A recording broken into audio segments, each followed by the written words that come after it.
Welcome to Jaded and Faded Convos. I am your host, Jada La Pearl, and welcome to episode 2.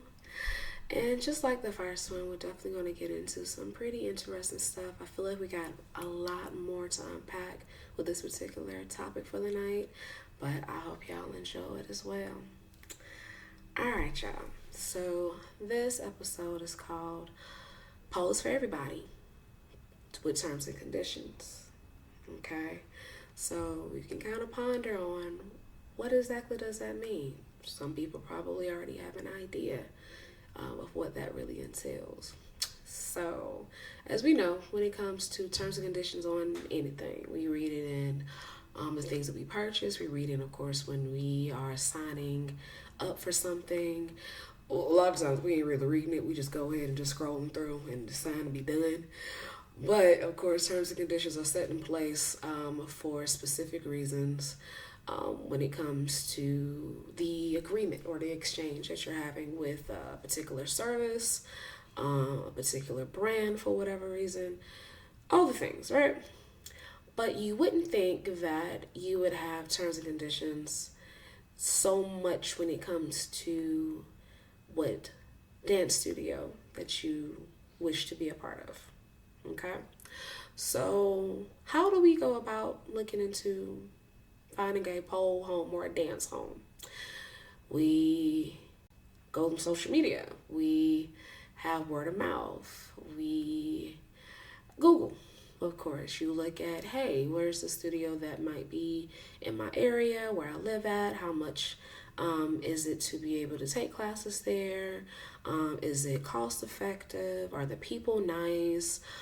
Is there inclusivity going on as it states on their website, whether it's from size or from your background, as far as if you happen to be LGBT or if you happen to be a woman of color or a person of color, because of course everybody of course can poll.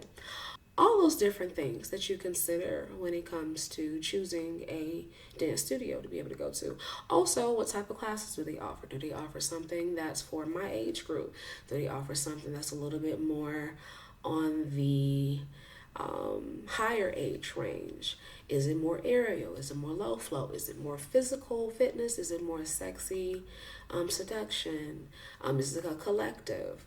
All these different things that you put into play, along with finding out what type of student ultimately that you want to be. You know, how frequent you want to be able to go. Are you taking series? Are you just creating camaraderie? You know, are you just really wanting to find an escape when it comes to dance as a whole?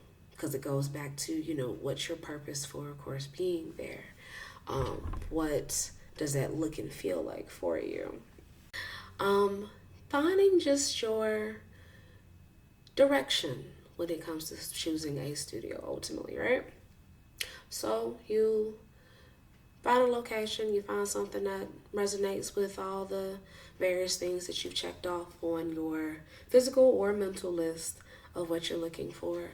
And usually you get in and you get a feel for it, and you now of course are taking classes. You are getting more comfortable with other people that you probably join in with you that were fresh out the gate just like you, or people that have been there for some time and kind of take you under your wing, or you just kind of ride solo and just kind of like ride the wave until whatever feels good for you. And a lot of the times, camaraderie, of course, kicks in and community is created and you got a little tribe going. Y'all do things together. The instructors also can be really helpful and whatnot. You might, of course, even run into the studio owner from time to time if they happen to be an owner that, you know, you actually do get to see, because some people play in the background sometimes, which is nothing wrong with that. Then you just create a love for the space. So thus it's now become home. It is now home studio. You have pole moms, you got pole sisters, you got pole aunties. Pretty good stuff, right? Until you start seeing some stuff that ain't quite right, ain't too dance friendly, becoming almost a nuisance to the point where you might take less classes, you might try another studio to see if maybe it's you, maybe I just need to kind of get myself out of the environment and try other places and such. Then you find out, no, there's some other stuff that's taking place because you're not the only one who's also feeling the shift that you're experiencing. Okay? So, yeah, we get into that. All right. So, the biggest thing I definitely want to first talk about is, does your studio walk it like they talk it? When it comes to what they have on social media or have on their website or on their Google search, are they really being all the things that they say they are? Whether that is them being size exclusive, ranging from all shapes, and I'm talking all shapes included, because of course, as y'all know, I'm not a small person. So when it comes to me going to a dance studio, my goal is to feel welcome and to fit somewhere that is for me and not so much of the other way around, if that makes sense. When it comes to the acceptance of people who are part of various communities, one in particular that I'm also a part of, which is LGBT as well. Are you being accepting of people in that sense, or are you saying, hey, we of course cool what you do, but we don't want you to show it too much here. You might make someone uncomfortable, this, that, and the third. Like, is it one of those situations where it's on display on the website and on Google and on social media? Oh yeah, we like you. Yeah, come through, do this, do that. And, ultimately to get the money in the door. Because at the end of the day, it is still a business. Totally understandable. But is it to the extent where it's to get people in the door, but the retention is not really where it's supposed to be? Because some studios can lead people to assuming that, oh yeah, we're of course great and we accept you. All the while, they either have a certain way of how they do new people, or if you have been there for some time, there's the cliques that of course are created. And I understand, of course, having your own select few people, but how can you really say that you are about community if the community has to be very selective on who you feel like is worthy when it comes to dance? Now, when it comes to what I'm saying, this can be unpacked to be for students and also instructors that work at studios. Like I said, there's a lot we're going to be talking about. So, what I like to always do is give some form of an experience of my own. If not my own experience, something that says, hey, I do of course know and can vouch for this particular matter. So I try not to talk about something as far as topics that I don't already have some type of experience in, if you kind of see where I'm going. So, first I will say, when it comes to me and dance came into my life about 2014, but definitely really honed in 2017 when I started doing review shows, and then later on getting into pole officially in the month of December 2017. Okay, so I obviously have been dancing for quite some time, been teaching for quite some time. I've done front desk admin, I've done hostings, I've done workshops, I've traveled. So I definitely have a taste of different experiences that I've had with various studios and studio owners.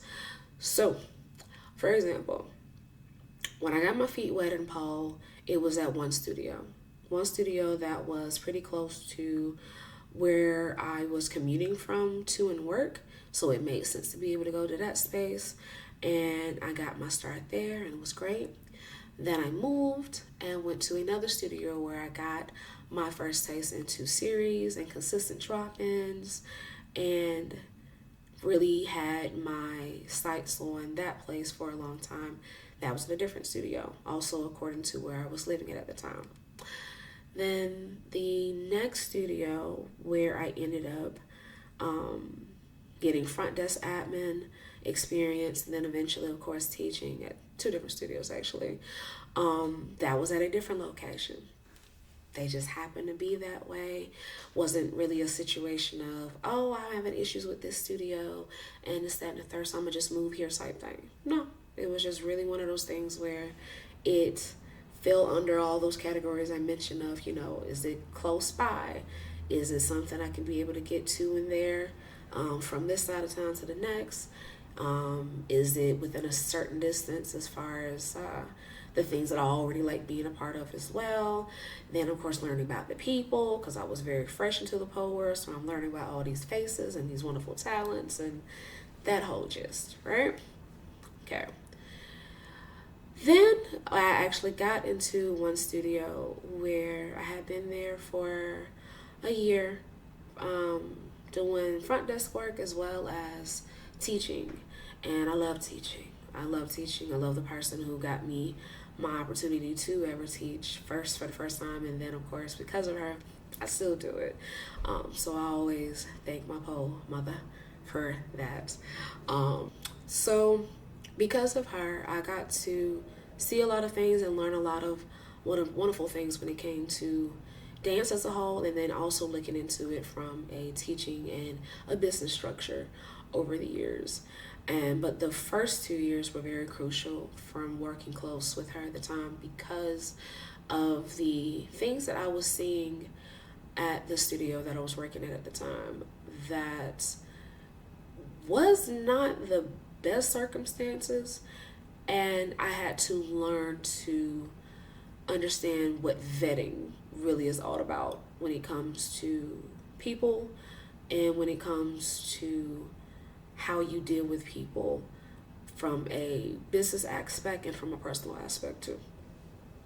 Long story short, when it comes to that particular subject, start seeing things over time that eventually other studio instructors also were seeing from their own perspective, their own experience, and one by one, instructors were just leaving. I literally was, if anything, if not the last, probably one of the last that left. And it was because of the fact that the things that were unfolding, you know how you try to be a part of a situation thinking, no, I'm going to just stick it out and see what good could come out of it, when in actuality, it's actually fucking up your mental in more ways than one. Even if things don't happen to you so directly, if you're a person like me who believes, of course, in spirit and how that operates, and spirit is just like, nah, bitch, you got to go. It was definitely one of those things. And it was a lot to unpack because I enjoy what I do. Thus, me being worried, am I going to be able to do this said thing elsewhere? And thankfully, I didn't think or doubt that too much longer, because eventually I went on to, of course, do more things that were fitting for me. And here I am now, of course, doing podcasts. And the last 4.5 years have been truly blessings, and it all came from me deciding to leave that situation so that I can blossom elsewhere. Right? So that's my experience with that. To hone in on the connection of that experience to, of course, this particular topic, you can create a studio space. It'd be cool. You got some instructors, do well, whatever, until something can happen that is more so from the owner's perspective that doesn't really set the tone for the type of studio that we would hope that you are wanting to run. Okay? For example, It's one thing to have the idea to have a studio, it's another to actually be a studio owner. It's one thing to be a person who is very knowledgeable in their craft and their skill. It's another to, of course, be an instructor. Got to make sure I use my proper wording with that, an instructor. Both situations does not always mean that you should do the top thing.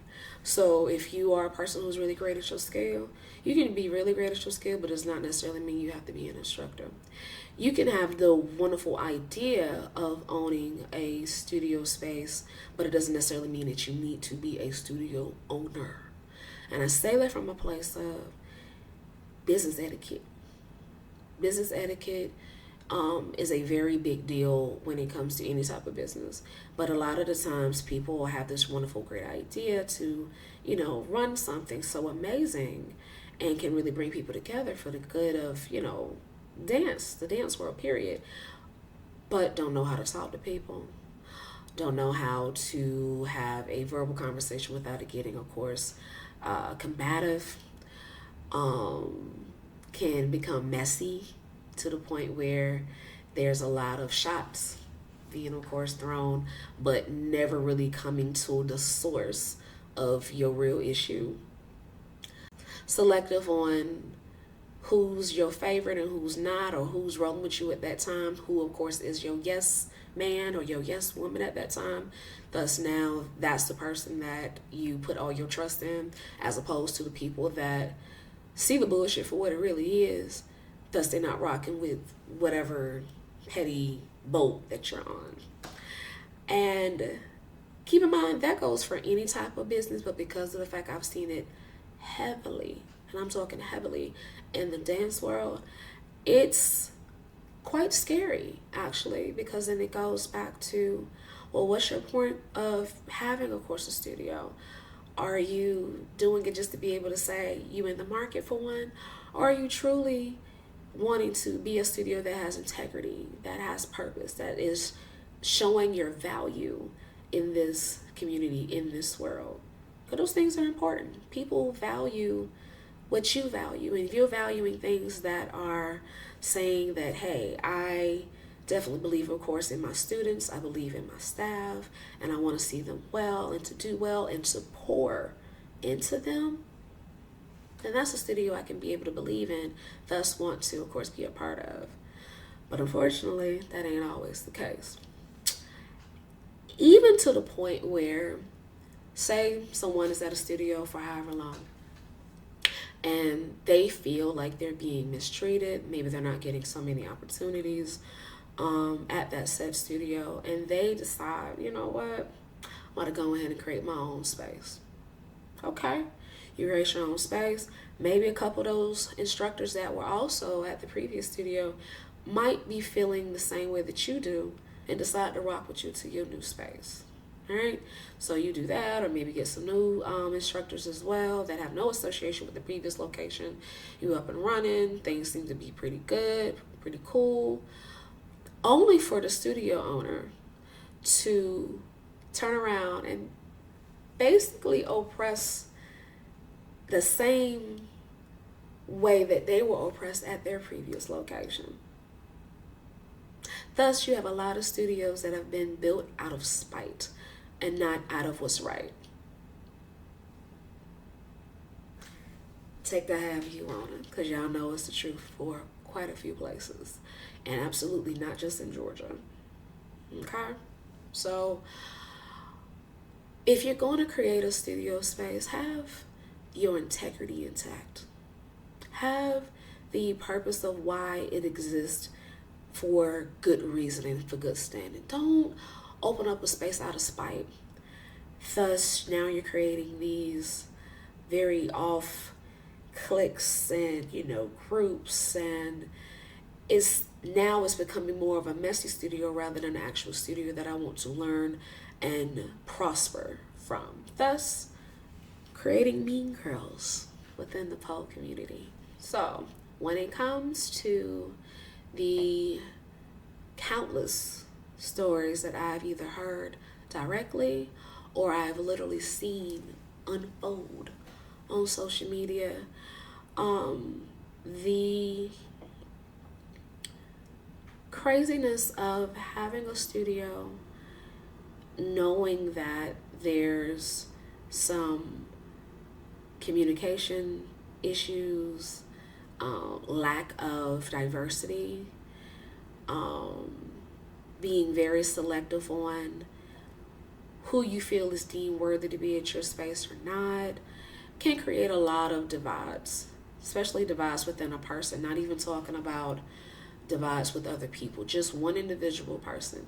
If you happen to have someone who comes to a space and they don't feel welcome, or they feel out of place, or they feel like they're the most oddball out of the space and they don't feel welcome, they don't feel like they have a place there, that can create some even more deep-rooted issues that they probably didn't even have before, whether that's their self-esteem, whether they feel like they're not in the most trusted places, thus they don't want to, of course, be at studios anymore. They rather do more home-based things or home studios, which of course are also perfectly fine because a lot of studios were created from homes initially. So that, of course, is perfectly fine.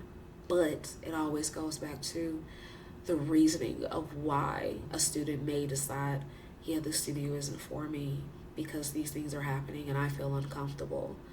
Thus, you're creating issues before you can even really get off the jump, or you know that there's been an issue, but you choose to not want to do anything about it. You much rather just do your own thing or continue bringing people in with, of course, the idea that everything is all great on this side, when in actuality, once they actually spend some time and some money and really see what it's about, then they have to make a hard decision to decide, yeah, I don't think this space is for me.